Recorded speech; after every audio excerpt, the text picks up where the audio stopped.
ایران کی میڈیا نے جو خبر دی ہے، خواہ وہ مہر نیوز ایجنسی ہو یا تسنیم نیوز ایجنسی ہو، ایرانی میڈیا میں ہی بتایا جا رہا ہے کہ امریکہ نے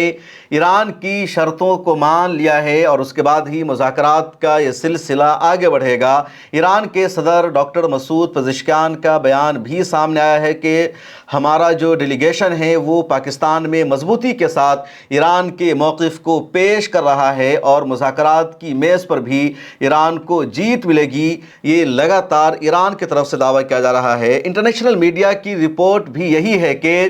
مذاکرات کی میز پر ایران کا پلڑا بھاری ہے۔ کچھ لوگ باضابطہ ایک رزلٹ پیش کر رہے ہیں کہ جو اب تک بات چیت ہوئی ہے، مذاکرات جو اب تک ہوئے ہیں، تو اس میں ایران کی 4 شرطیں ہیں جن پر بحث ہو رہی ہے یا جن کو امریکہ مان رہا ہے، اور فی الحال امریکہ کی 0 شرط ہے جس پر بات چیت ہوئی ہو، کیونکہ امریکہ نے 15 شرطیں رکھی ہوئی ہے اور ایران کی 10 شرطیں ہیں، لیکن ایران کی 10 شرطوں میں سے 4 شرطوں کو ایک طرح سے مان لیا گیا ہے، لیکن امریکہ کی 15 شرطوں میں سے فی الحال ایک شرط کے بارے میں بھی کوئی بات چیت نہیں ہوئی ہے۔ ادھر اسرائیل لگاتار لبنان پر حملے کر رہا ہے، لبنان کو تباہ و برباد کر رہا ہے۔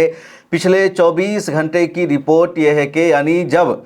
ایران کا ڈیلیگیشن پاکستان میں پہنچا ہے، اس کے بعد اسرائیل نے جو لبنان پر حملہ کیا ہے، تو اتنے ڈیوریشن کے حملے میں اسرائیل نے 200 لوکیشن کو نشانہ بنایا ہے لبنان میں، اور لگاتار مارا جا رہا ہے۔ ادھر لبنان کے پرائم منسٹر کا امریکہ کا دورہ شیڈول تھا جس کو انہوں نے کینسل کر دیا ہے۔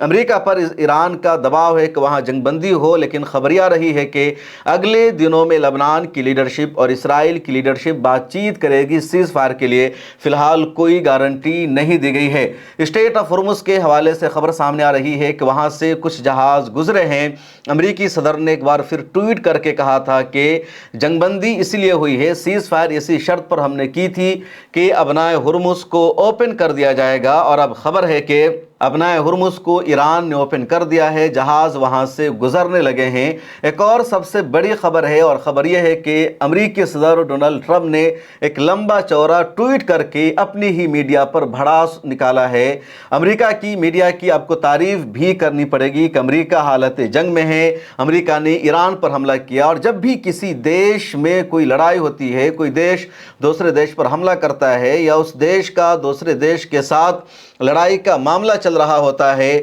تو ان دنوں میں اس دیش کی عوام، اس دیش کی میڈیا، اس دیش کی اپوزیشن سرکار کے ماتحت ہوتی ہے۔ سرکار جو چاہتی ہے وہی زبان میڈیا کو بولنا پڑتا ہے، وہی زبان اپوزیشن کو اختیار کرنی پڑتی ہے۔ عوام بھی اپنے سرکار کا ویرودھ نہیں کرتی ہے، لیکن امریکہ دنیا کا واحد ملک ہے جہاں کی میڈیا اپنے صدر کے خلاف بولتی ہے، اپنی آرمی کے خلاف بولتی ہے، اپنی فوج کی امریکی میڈیا تنقید کرتی ہے، اور امریکی میڈیا نے جس طرح امریکہ ایران جنگ کی کوریج کی ہے،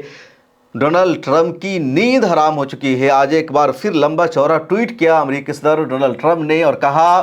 امریکن میڈیا لگاتار جھوٹ بول رہی ہے، فیک نیوز پھیلا رہی ہے۔ میڈیا کو یہ کہنے میں اچھا لگتا ہے کہ جنگ ایران جیت رہا ہے، جبکہ یہ جنگ امریکہ نے جیتی ہے۔ میڈیا یہ سچائی نہیں بتا رہی ہے کہ امریکی آرمی نے ایران کی آرمی کو ختم کر دیا ہے، ایران کی نیوی کو تباہ کر دیا ہے، ایران کے میزائلوں کو ہم نے تباہ و برباد کر دیا ہے۔ ایک بار پھر امریکی صدر ڈونلڈ ٹرمپ نے اس طرح کا ٹویٹ کر کے دعویٰ کیا، جبکہ خود امریکی انٹیلیجنس کی رپورٹ سامنے آ چکی ہے کہ 50% سے زیادہ ایران کے میزائلوں کا ذخیرہ باقی ہے۔ اسی طرح ایران کا جو ڈرون ہے وہ بھی باقی ہے، ایران کی نیوی باقی ہے۔ ابنائے ہرمز کو ابھی تک امریکہ نہیں کھلوا سکا۔ یہی اس بات کا ثبوت ہے کہ ایران کی نیوی کو اتنا نقصان نہیں پہنچا جتنا امریکہ کی طرف سے دعویٰ کیا جا رہا ہے اور امریکی انٹیلیجنس کی رپورٹ ہے۔ اس کے باوجود امریکی صدر ٹویٹ کر کے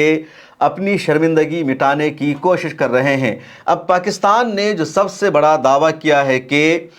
امریکہ کا ڈیلیگیشن اور ایران کا ڈیلیگیشن ایک ساتھ کھانے کی میز پر بیٹھے گا اور دونوں مل کر ڈنر کریں گے، اس کی کیا سچائی ہے؟ کیا ایسا ہوگا؟ ایسی تصویر دنیا کو دیکھنے کو ملے گی کہ ایران کے ڈیلیگیشن اور امریکہ کے ڈیلیگیشن ایک ساتھ کھانے کی میز پر بیٹھیں گے؟ اس سے پہلے پاکستان نے یہ بھی دعویٰ کیا کہ اس ڈائیلاگ اور مذاکرات کے آغاز میں، اور اگر آغاز میں پوسیبل نہیں ہو پایا تو پھر اختتام پر